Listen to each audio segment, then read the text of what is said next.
Apakah solawat dalam solat menggunakan kata Sayyidina atau tidak? Waalaikumsalam warahmatullahi wabarakatuh.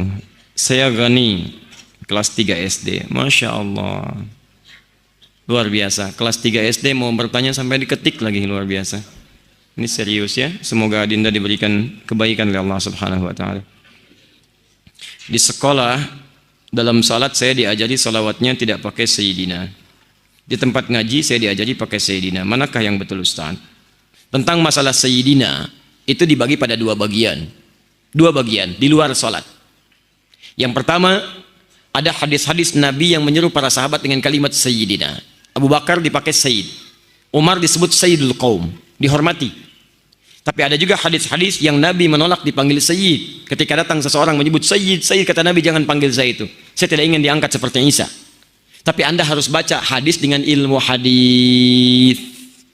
Teman-teman sekalian, ketika kita baca dengan ilmu hadis, kalimat Sayyid itu asalnya netral.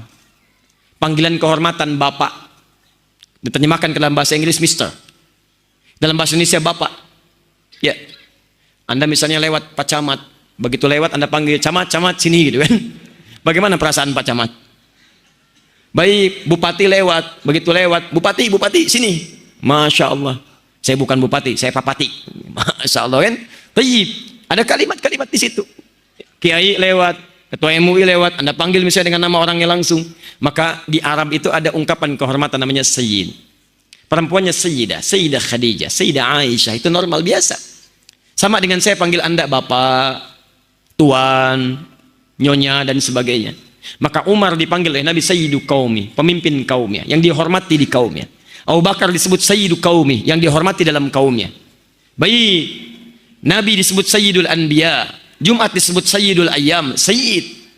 Nah, orang tadi, kenapa Nabi tidak berkenan dipanggil dengan Sayyid oleh orang tadi? Karena orang tadi berniat mengkultuskan Nabi, ingin cari muka di hadapan Nabi, seakan-akan ingin diperhatikan oleh Nabi lebih daripada orang lainnya. Maka dia panggil Sayyid, Sayyid, Sayyid, tapi ingin mengkultuskan Nabi. Nah, Nabi menolak, bukan menolak dipanggil Sayyidnya, tapi menolak dikultuskan. Sehingga seperti Nabi Isa nanti nasibnya bagaimana dikultuskan oleh umatnya.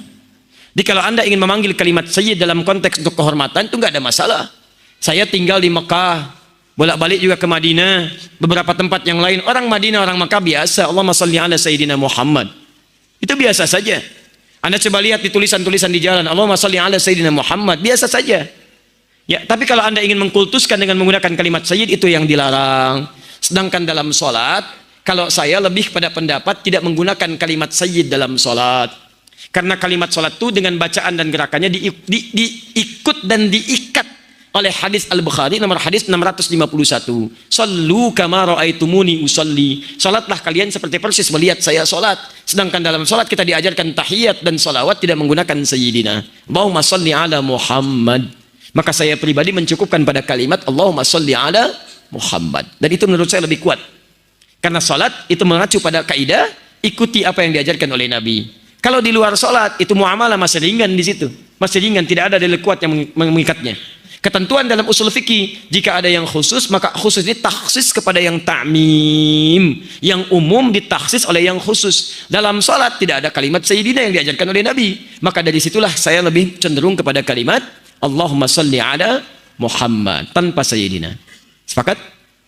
Baik. Kalau Anda ingin sepakat silakan. Kalau tidak, ya mungkin cari dalil lain yang lebih menenangkan.